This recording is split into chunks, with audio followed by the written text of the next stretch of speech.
flat processor made it into this thing, so we have that. Since it doesn't look like we're going anywhere, well, we are going somewhere, alarmingly fast actually. But since we're not busy other than that, here's a couple of facts.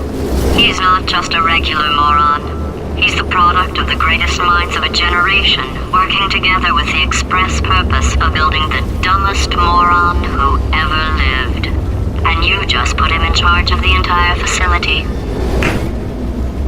Good, that's still working. Hey, just in case this pit isn't actually bottomless, do you think maybe you could unstrap one of those long fall boots of yours and shove me into it? Just remember to land on one foot.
astronauts, war heroes, Olympians, you're here because we want the best.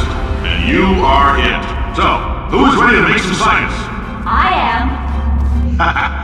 Now, you already met one another on the limo ride over, so let me introduce myself. I'm Cave Johnson. I own the place. That eager voice you heard is the lovely Carolyn, my assistant. Rest assured, she has transferred your honorarium to the charitable organization of your choice. Isn't that right, Carolyn? Yes, sir, Mr. Johnson. She's the backbone of this facility. Pretty as a postcard, too. There's 1,000 tests performed every day here in our enrichment spheres. I can't personally oversee every one of them, so these pre-recorded messages will cover any questions you might have and respond to any incidents that may occur in the course of your science adventure. Your test assignment will vary depending on the manner in which you have bent the world to your will. Those of you helping us test the repulsion gel today, just follow the blue line on the floor. Those of you who volunteered to be injected with praying mantis DNA, I've got some good news and some bad news.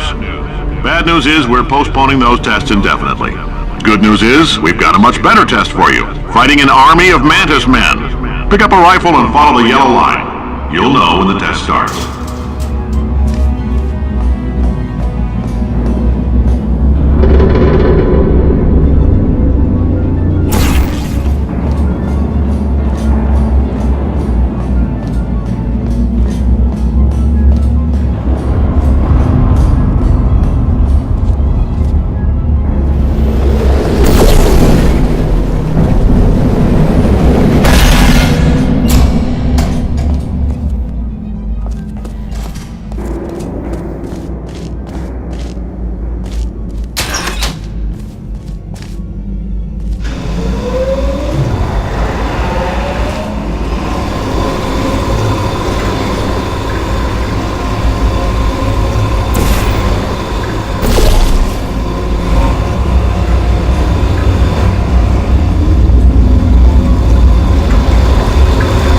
They say great science is built on the shoulders of giants. Not here. At Aperture, we do all our science from scratch. No hand-holding.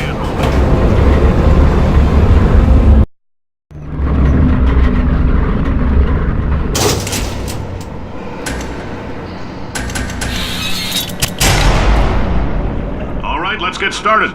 This first test involves something the lab boys call repulsion gel. You're not part of the control group, by the way. You get the gel. Last poor son of a gun got blue paint. All joking aside, that did happen. Broke every bone in his legs. Tragic, but informative. Or so I'm told.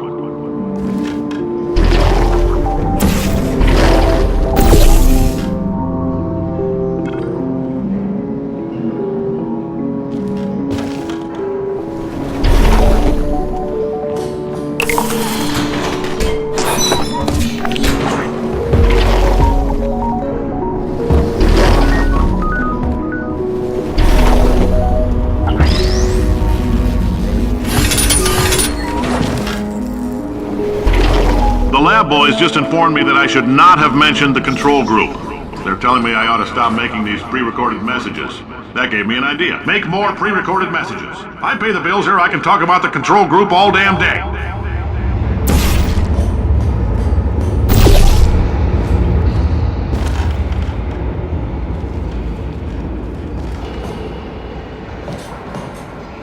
For this next test, we put nanoparticles in the gel.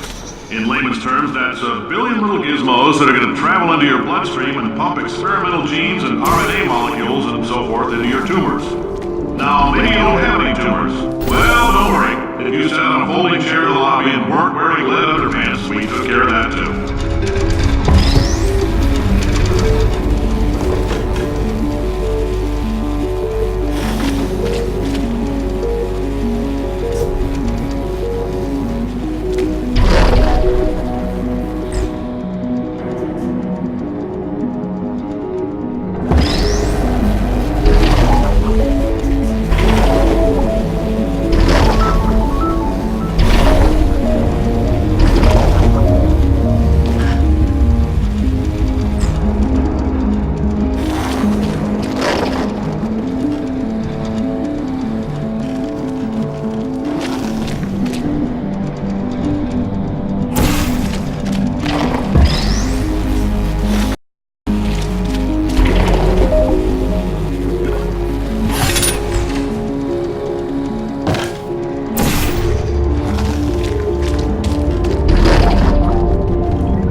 Oh, in case you got covered in that repulsion gel, here's some advice the lab boys gave me.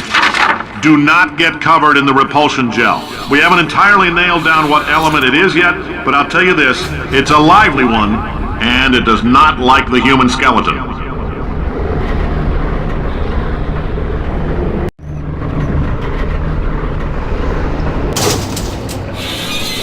All these science spheres are made of asbestos, by the way. Keeps out the rats.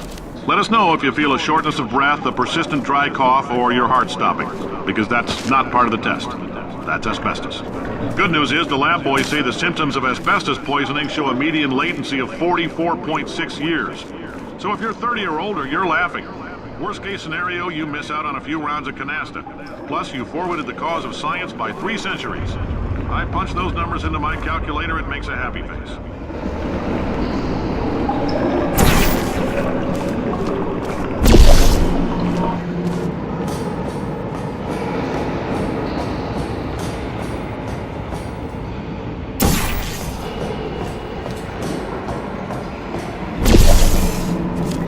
I like your style. You make up your own rules, just like me.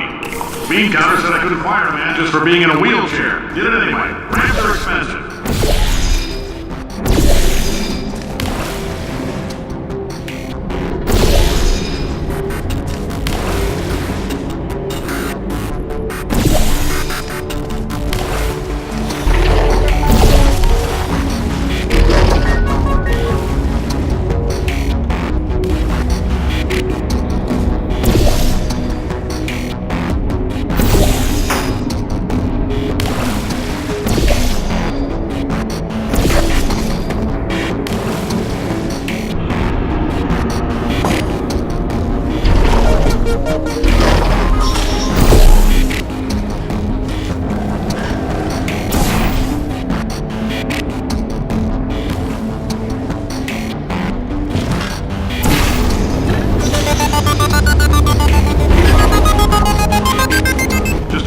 That coffee we gave you earlier had fluorescent calcium in it so we can track the neuronal activity in your brain. There's a slight chance the calcium could harden and vitrify your frontal lobe. Anyway, don't stress yourself thinking about it. I'm serious. Visualizing the scenario while under stress actually triggers the reaction.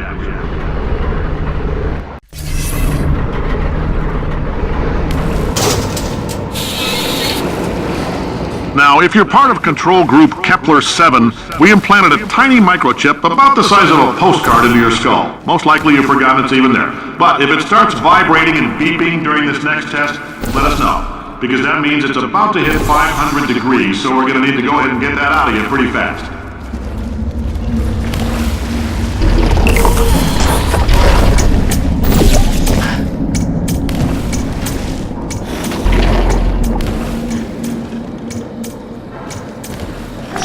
Telling them, keep your pants on.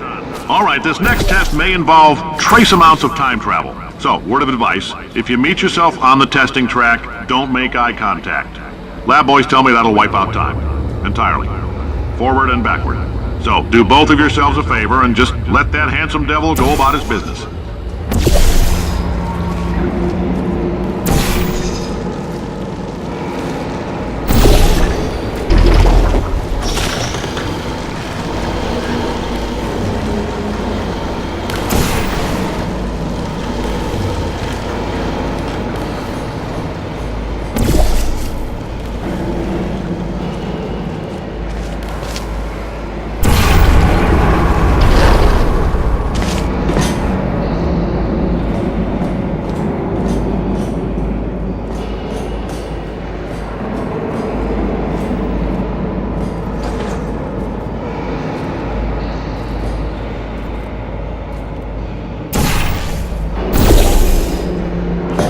If you're hearing this, it means you're taking a long time on the catwalks between tests. The lab boys say that might be a fear reaction. I'm no psychiatrist, but coming from a bunch of eggheads who wouldn't recognize the thrill of danger if it walked up and snapped their little pink bras, that sounds like projection. They didn't fly into space, storm a beach, or bring back the gold. No, sir, we did. It's you and me against the world, son. I like your grit. Hustle could use some work, though. Now let's solve this thing.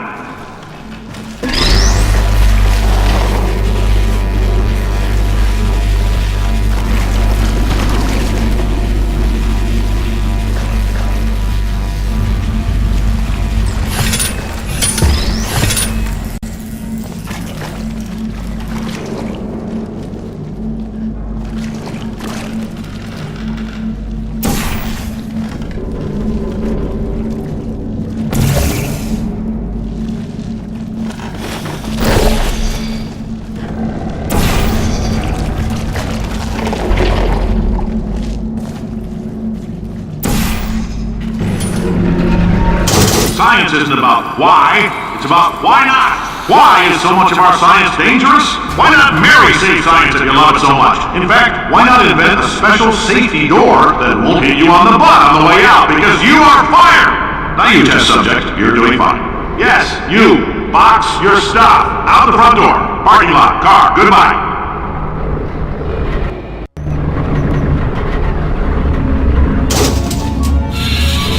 Congratulations! The simple fact that you're standing here listening to me means you've made a glorious contribution to science. As founder and CEO of Aperture Science, I thank you for your participation and hope we can count on you for another round of tests. We're not going to release this stuff into the wild until it's good and damn ready, so as long as you keep yourself in top physical form, there'll always be a limo waiting for you. Say goodbye, Carolyn. Goodbye, Carolyn. She is a gem.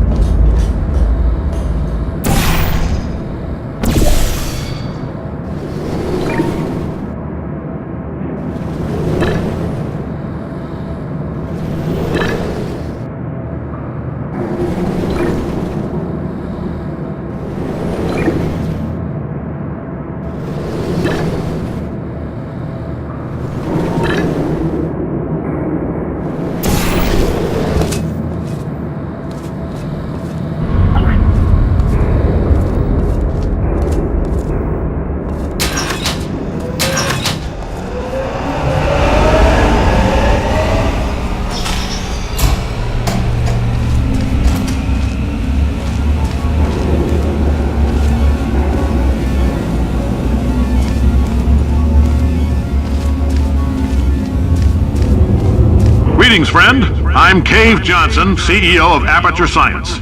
You might know us as a vital participant in the 1968 Senate hearings on missing astronauts. And you've most likely used one of the many products we invented, but that other people have somehow managed to steal from us.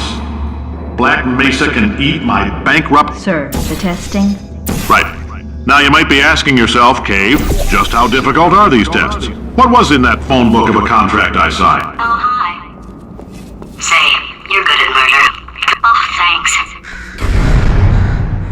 Did you feel that? That idiot doesn't know what he's doing up there. This whole place is going to explode in a few hours if somebody doesn't disconnect him.